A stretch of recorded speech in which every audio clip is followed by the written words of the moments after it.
Keyingi duosi qabul bo'ladigan kimsalar bular inshaalloh ustozlar bo'lar ekan. Qaysi birizga ilmdan, Qur'ondan nafi tekkan bir kishi bo'lsa, shu kishining duosi ona otaniki bilan barobar hisoblanar ekan. Duoyimiz qabul bo'ladigan keyingi kishi bu xasta bemor bo'lar ekan. Payg'ambarim alayhisalom aytdilar: "Kasal ko'rgani boring. Kasal ko'rgani borgan odamni oyoq izlari jannatda bosiladi" dedilar. Kasallik qisqa o'tiras oldida va ketayotganda albatta duo talab qilasiz dedilar. Kasallik oldidan duosiz turib bo'lmas ekan. Hatto shu mana ona boqayotgan, ota boqayotganlar ham "Onajon, men ketib turibman, endi meni duo qilasiz" deb turib duoni talab qilib olish kerak. Kasalli duosini farishtalar talashib olib ketar ekan ko'kka. Va Xudoning marhamati bilan keyingi duosi qabul bo'luvchi kishi bu mazlum ekan. Mazlum kim?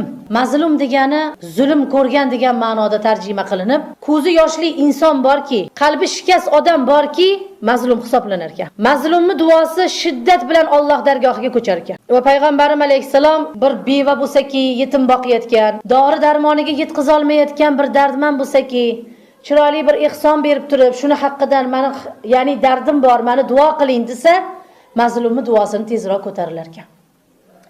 Keyingi duosi qabul bo'luvchi kishi bu musofirlar ekan. Musofirlar bizning yurtda ko'proq endi buni tan olib yetish kerak. Ba'zi holatlarda mardikorchilik bilan, ustachilik bilan shug'ullanishadi. Kezi kelganda aytib ketaman, payg'ambarim alayhisalom usta mardikorni peshona terisi qurigunicha haqqini berib bo'lgan bo'ling. Bu ma'na ahli iymonli ummatlarimning amalidir degan ekanlar.